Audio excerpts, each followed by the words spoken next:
top U.S. representative to Taiwan meets with both incoming and outgoing presidents in Taipei. Investigators continue to search for the source of food poisoning that's killed 2 people in Taiwan.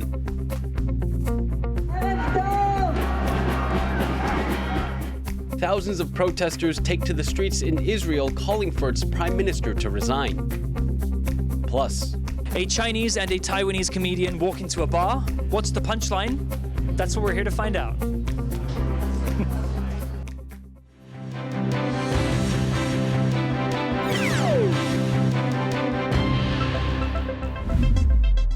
A warm welcome to TaiwanPlus News. I'm Leslie Liao.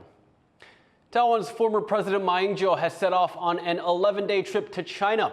Ma says it will be focused on trying to keep peace and stability in the Taiwan Strait. 再一次的访问大陆，就是希望在当前两岸情势紧张的时候，传递我们台湾人民爱好和平，希望两岸交流，避免战争的心声。 Ma is leading a student delegation to China. He will reportedly also sit down with Chinese President Xi Jinping in Beijing in what will be the pair's second meeting. They met in Singapore in 2015 when Ma was still president. The U.S.-based chair of the American Institute in Taiwan has arrived in the country for a week-long visit to discuss the U.S.-Taiwan trade partnership with top Taiwanese officials. Just this morning, she met with President Tsai Ing-wen and President-elect Ching-te. Our reporter Tiffany Wong is live with us in Taipei. Tiffany, what's the latest?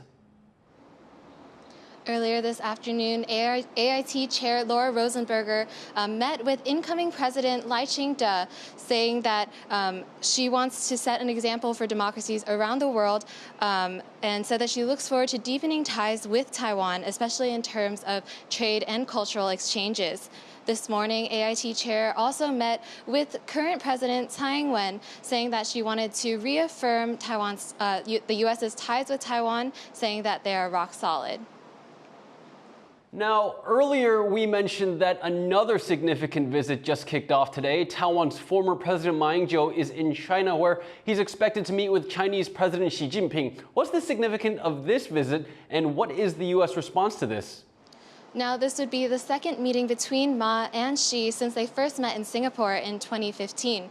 That was back when Ma was president. Now, he's reiterated that this visit is something he's doing as a private citizen, but there's no denying that he's a strong opposition leader in Taiwan, someone who's promoted strengthening ties with Beijing, and even said that Taiwan has to trust Xi.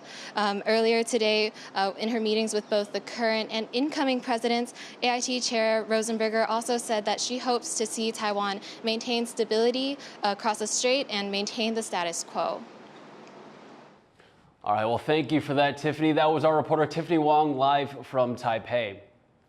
A Taiwanese lawmaker says a defense contractor banned for 3 years for using Chinese materials is still winning defense ministry contracts. Legislator Wang Hongwei of the opposition Kuomintang says the company was importing rocket propellant from China for Taiwan's most advanced self-developed missiles. She says the missiles developer last year suspended the company as a supplier for 3 years, but Hong says the company is still signing defense contracts and continues to import the propellant from China. She says the Defense Ministry needs to take a closer look at the case. Philippine President Ferdinand Marcos Jr. has signed an order to boost maritime security. An expanded National Maritime Council will be tasked with developing new strategies to defend Philippine claims in the South China Sea. Although President Marcos didn't name China in his announcement, this order comes after weeks of clashes in the South China Sea between Philippine and Chinese vessels. Beijing claims sovereignty over most of the region. More people are testing positive for a fatal toxin after eating at a Malaysian restaurant in Taipei. But inspectors have been unable to trace where the toxin may have come from. John Van Trieste has this report. An outbreak of food poisoning centered on a Taipei restaurant is baffling investigators as the number of sick people grows. The latest tally is 31, with 2 dead.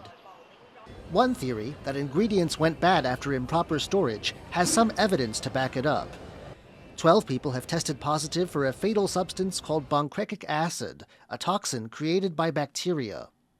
But the 35 food samples inspectors have taken are all negative. An older batch of ingredients may have gone bad, but what inspectors have got their hands on looks fine. Doctors say this is no time to give up, though. 不管是水源哪里好，看有没有一些这种米硝氰酸有没有存在，包括食材，包括环境，应该都要验啊。 One thing investigators can say is that all these cases come from the same downtown Taipei branch of the restaurant chain. There are reports of diners at another branch falling ill, but those are unrelated and unlikely to be a matter of life or death.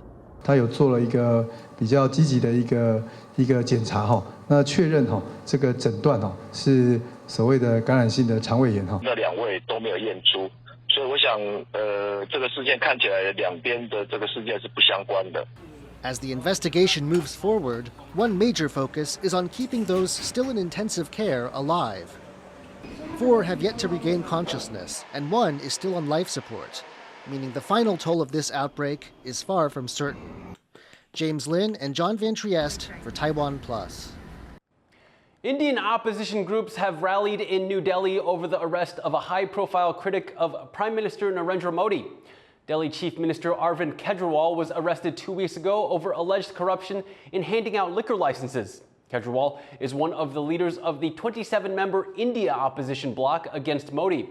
Opposition party protesters accuse the prime minister of rigging the vote and harassing them with large tax demands in the run-up to the country's general elections. Millions of Indians will head to the polls on April 19th.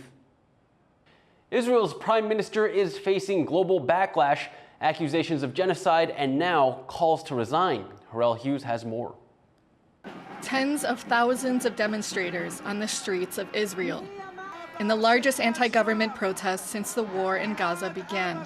Their message was clear, that Prime Minister Benjamin Netanyahu resign and elections be held immediately. So what I'm doing here is trying to change the government, because this government is a complete and utter failure, and the only way they will lead us into the abyss that we will never come out of. Police on foot and mounted on horseback deployed water cannons and arrested demonstrators in the streets of Jerusalem and Tel Aviv, calling for the release of the nearly 130 Israeli hostages believed to remain in Gaza, held by Hamas militants, who were behind the multiple attacks on Israel in October last year. As negotiations stall, the families of the hostages have had enough. כבר מזמן אמרתי שראש הממשלה החליט לוותר על החטופים. הוא לא מגיע לשום עסקה. גם אם יש היתכנות לעסקה על פי גורמי הביטחון, הוא מונע, הוא מכשול, וכל עוד הוא עומד בדרך למפגש שלי עם מתן, אני אעמוד בינו לבין הממשלה. הוא ילך הביתה. In a televised speech, Netanyahu said Israel was ready to attack the southern Gaza city of Rafah, where more than 1 million Palestinians are currently sheltered, ignoring a UN Security Council resolution for an immediate ceasefire. To the families of the hostages, Netanyahu said he understood their pain, but elections now would be worse for Israel. הקריאות לבחירות עכשיו, בעיצומה של המלחמה, רגע לפני הניצחון, ישתקו את ישראל במשך לפחות חצי שנה, להערכתי 8 חודשים. הם ישתקו את המשא ומתן לשחרור חטופינו, הם יביאו לסיום המלחמה לפני השלמת יעדיה. והראשון שיברך על כך יהיה החמאס, וזה אומר הכל. Israel's assault on Gaza began 5 months ago, after Hamas militants killed 1,200 people and took 250 hostages. The retaliation has killed more than 32,000 Palestinians in Gaza. Israel is facing a global backlash and accusations of genocide. And internally, criticism of Netanyahu is rekindling anti-government sentiment. Our Prime Minister is still under threat of going to jail because of a fraud and breach of trust, and he's going to do anything to stay in power so that he won't go to jail. And this includes prolonging this war, neglecting the hostages so that the war will not end. Compounded by a new military draft bill, a rift has formed in Israel's government. As Israel prepares to attack Rafah, millions of people are at risk. and the calls for Netanyahu to resign have tens of thousands of demonstrators back on the streets of Israel. Patrick Chen and Harel Hughes for TaiwanPlus. Turkey's local elections have delivered a major blow to President Erdogan as the opposition Republican People's Party made major gains. Celebrations erupted as Istanbul Mayor Ekrem İmamoğlu was reinforced as the president's main rival for presidency. The opposition retained mayoral seats in Istanbul and the capital Ankara, gaining 15 more in other cities across the country. It marks the worst defeat for Erdogan and his AK party in their more than 2 decades in power, with İmamoğlu declaring an end to the period of one-man rule. In Hong Kong, a crematorium has opened as the only place grieving parents can say goodbye to their unborn babies. The project's architects are hoping to rewrite social taboos and offer some solace during a painful time. Joyce Tsung has the story. Losing a child can cause a parent a lifetime of grief. For years in Hong Kong, parents who lose their baby before they're born had no way to send them off. A social taboo, miscarriages, and the handling of unborn babies are rare topics of discussion. And the city once deemed the remains of fetuses under 24 weeks clinical waste. The people, my friend working in hospital, tell me, May, do you know how they treat the little baby? They treat the little baby, the final station is landfills as a rubbish, as a clinical waste. Tsai Mei-yi, who suffered 2 miscarriages, was motivated to change this. She created an advocacy group and gathered over 10,000 signatures to back her cause.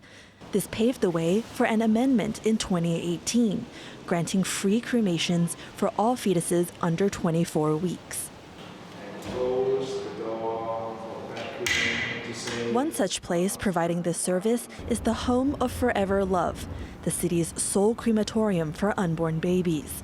Architects Benny Lee and Paul Mui say they designed the cremation process to follow a bedtime ritual. Therefore, we try to make the experience of, sending them away becoming a process like putting the baby to sleep. Lee and Mui say central to the terracotta building's design is allowing parents to feel like their child is returning to nature. In this society, people don't want to talk about it. People don't want to come to these type of facilities. So that's also one thing we want to change the society, that is nothing scary. It is a proper journey, and it should be a better place to be. Now, the city's government also maintains gardens to serve as a resting place for the lost young, trying to ease some of the pain for parents of an impossible farewell. Klein Wang and Joyce Zhen for TaiwanPlus. Coming up, why are Taiwan's oyster farmers fighting back against local green energy plans? Stay tuned to find out.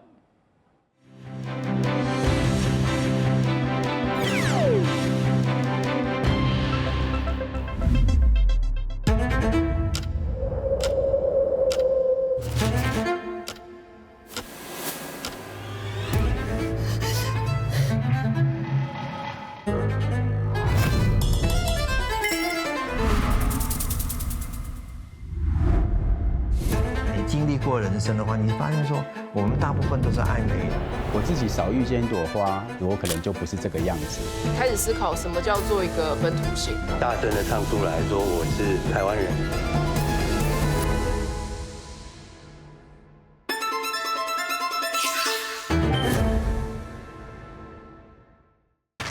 In the face of adversity, the power of truth. A roadmap for a just and open world, charted by the freest country in Asia. Taipei for TaiwanPlus. TaiwanPlus News, a voice of freedom in Asia.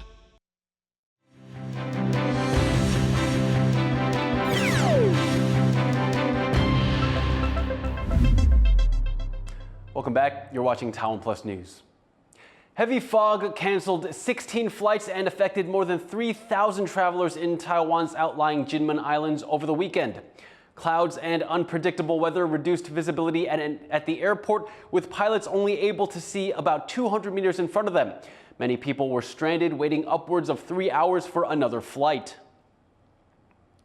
Travelers flying out of Taichung in central Taiwan now have more holiday options with new international routes added to the city's airport. Taiwanese airline Starlux made its debut in Taichung, adding 3 new routes to Macau, Vietnam, and Japan.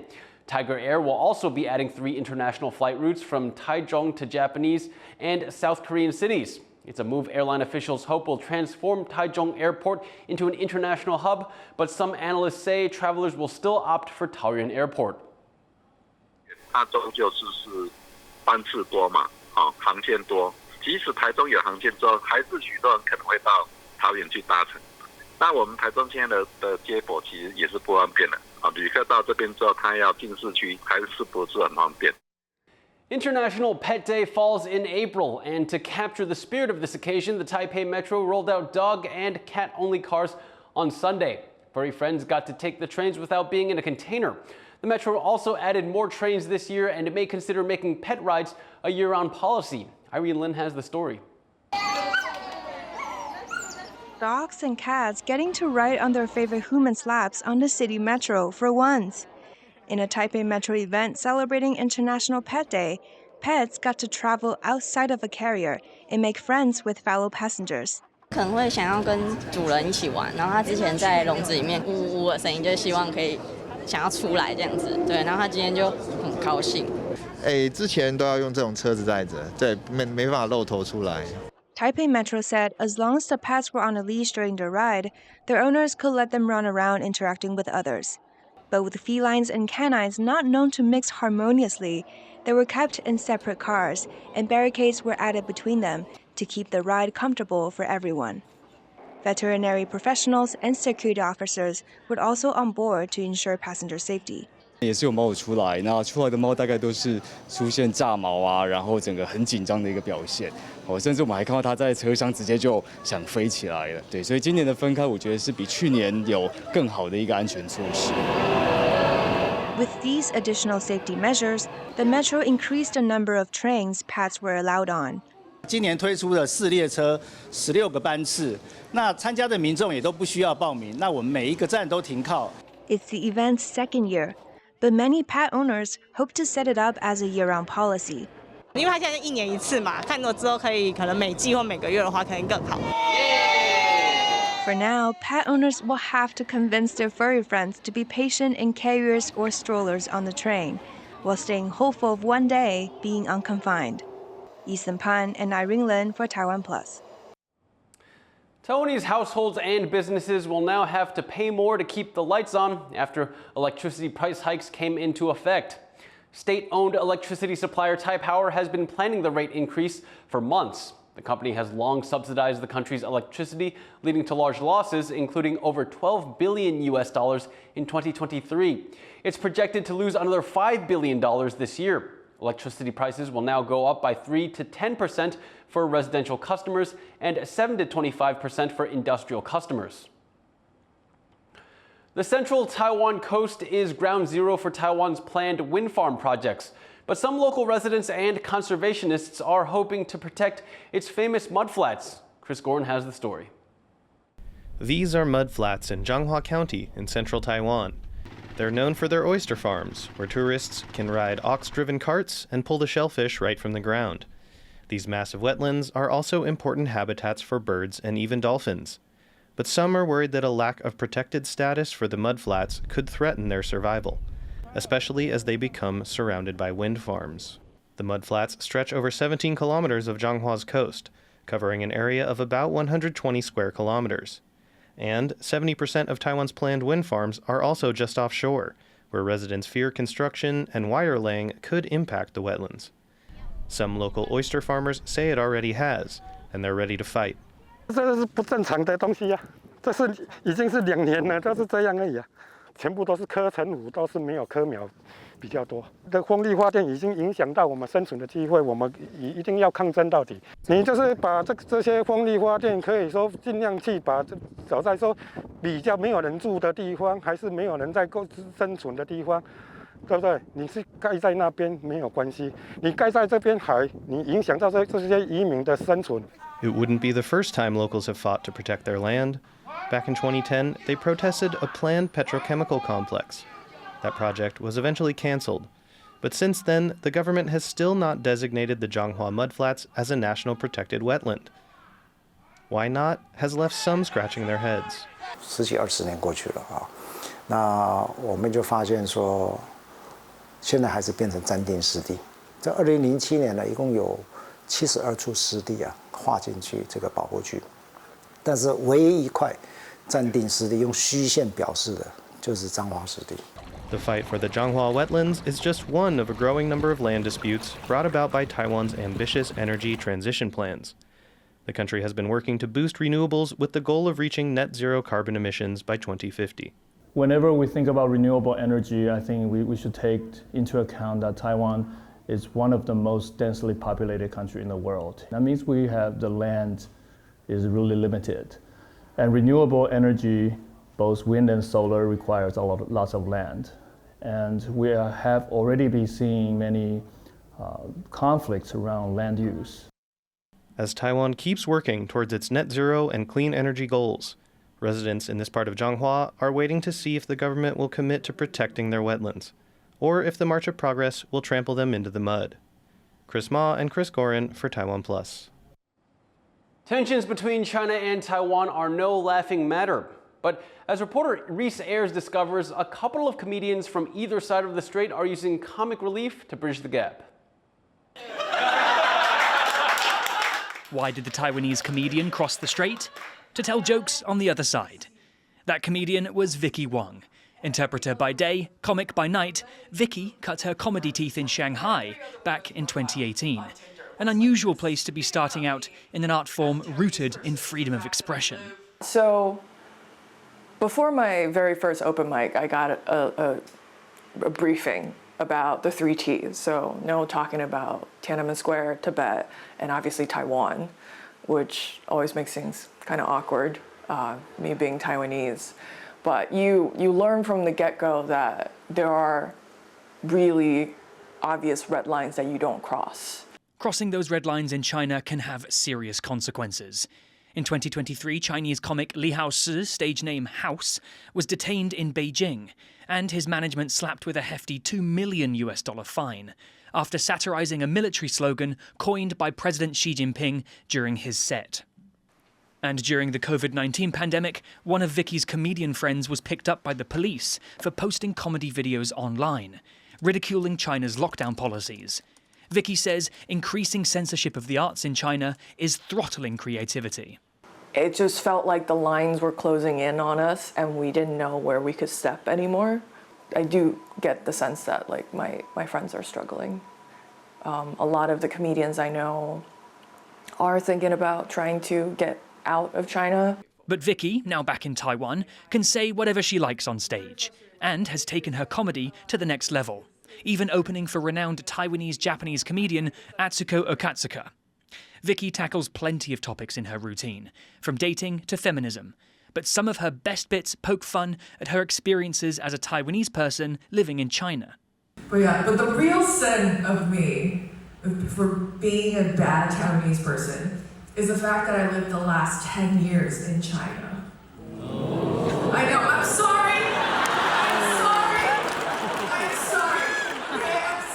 I betrayed democracy. I sold my soul for Young V. And Vicky's not the only comedian finding the funny in Taiwan and China's complex relationship. Jamie Wang, who's from China, is a student in Taipei and has been making a name for herself. It is a very interesting experience living in Taiwan as a Chinese. Every foreigner is like, oh, I love Taiwan. Taiwanese are so nice. But that's because you're not Chinese. Just like Vicky, Jamie sources much of her comedy from her experiences and frustrations living on the other side of the strait. As a Chinese national studying in Taiwan, Jamie doesn't have access to the same benefits as citizens from other countries, including health insurance or the right to work part-time.